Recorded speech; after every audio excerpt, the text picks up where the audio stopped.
Good morning class. This is a fourth video lecture of chapter metal and non-metal for class 8th and शुरू करने से पहले मैंने जो थर्ड पार्ट में इसका क्वेश्चन पूछा था लास्ट में वीडियो के लास्ट में उसका आंसर बता देता हूँ। मैंने क्वेश्चन पूछा था which metals are do not react with acid. कौन कौन से मेटल्स होते हैं जो एसिड के साथ रिएक्ट नहीं करते हैं।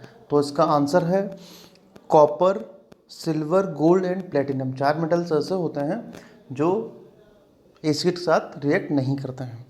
तो स्टार्ट करते हैं आज का जो वीडियो है। आज कौन कौन से टॉपिक हमारे इसमें कवर हो चुके थे। हमारे टॉपिक इसमें कवर हो चुके थे इंट्रोडक्शन,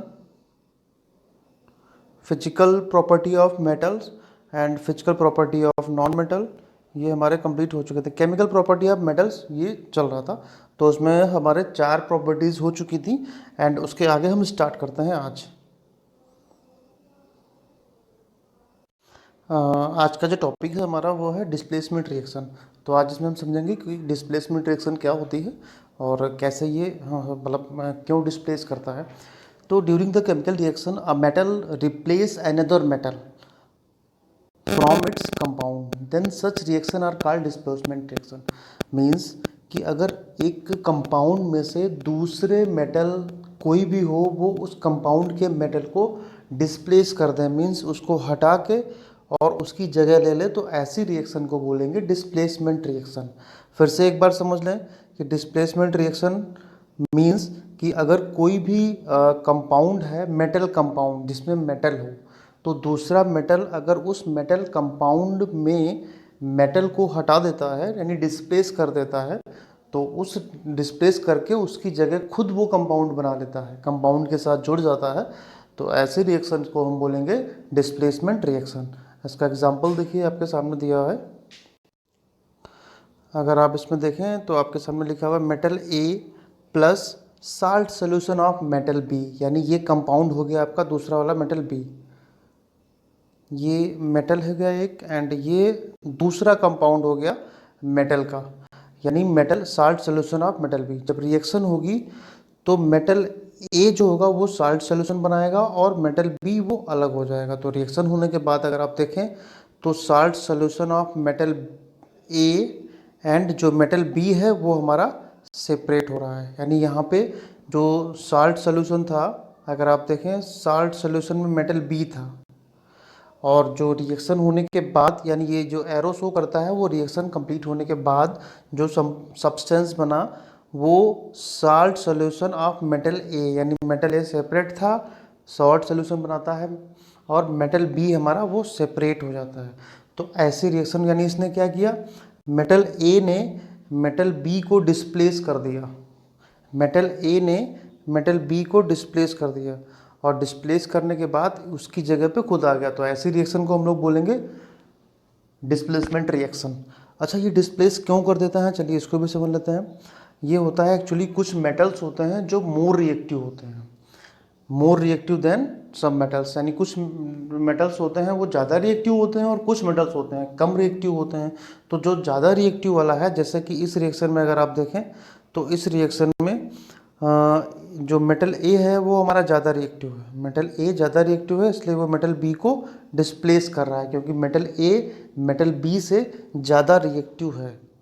तो कोई भी मेटल अगर ज़्यादा रिएक्टिव होता है तो वो कम रिएक्टिव वाले मेटल को हटाकर खुद सब्सटेंस कंपाउंड बना लेता है। तो ऐसे रिएक्शन को हम बोलते हैं डिस्प्लेसमेंट रिएक्शन। आपके सामने एक टेबल बनी हुई है, इस टेबल में दिखाया गया है कि इस टेबल में कौन से मेटल ज़्यादा रिएक्टिव होते हैं। जो ज़्यादा रिएक्टिव मेटल हैं वो टॉप पे दिए हुए हैं, जो लेस रिएक्टिव मेटल हैं वो बॉटम में दिए हुए हैं। मीन्स कि ये रिएक्टिव है, एक डिक्रीजिंग ऑर्डर में सीरीज है, सबसे ज़्यादा जो रिएक्टिव है वो टॉप पे है और जो लेस रिएक्टिव है वो नीचे है। तो इन्हीं के अकॉर्डिंग हम कोई भी रिएक्शन को कर सकते हैं और बता सकते हैं कि ये रिएक्शन डिस्प्लेसमेंट होगी या नहीं होगी, यानी इस रिएक्शन में जो मेटल होगा एक दूसरे मेटल को डिस्प्लेस करेगा या नहीं, यानी जो ऊपर वाले मेटल हैं वो नीचे वाले अपने मेटल को डिस्प्लेस कर सकता है क्योंकि वो मोर रिएक्टिव होगा। आई होप कि आपके ये समझ में आ रहा होगा। तो अब हम आपको एग्जांपल दिखाते हैं। जैसे लिखा हुआ है आयरन की अगर रिएक्शन, यानी आयरन की रिएक्शन अगर हम कराते हैं कॉपर सल्फेट के साथ, तो जो आयरन होगा वो कॉपर को डिस्प्लेस कर देगा और खुद नया सब्सटेंस यानी सल्फेट खुद बनाएगा, यानी बनाएगा iron sulphate, and copper displaced हो जाएगा, यानी वो अपनी पोजीशन को छोड़ देगा, यानी आयरन उसको अपनी जगह से हटा देगा, डिस्प्लेस कर देगा, इसलिए इसको बोलेंगे डिस्प्लेसमेंट रिएक्शन। अब अगर हम देखें कॉपर की पोजीशन देखते हैं रिएक्टिविटी सीरीज में, वो आयरन से ऊपर होगी, सॉरी आयरन से नीचे होगी। तो आयरन हमारा कहाँ पे है, अगर आप देखें इसमें तो आयरन हमारा ये रहा एंड कॉपर हमारा ये रहा।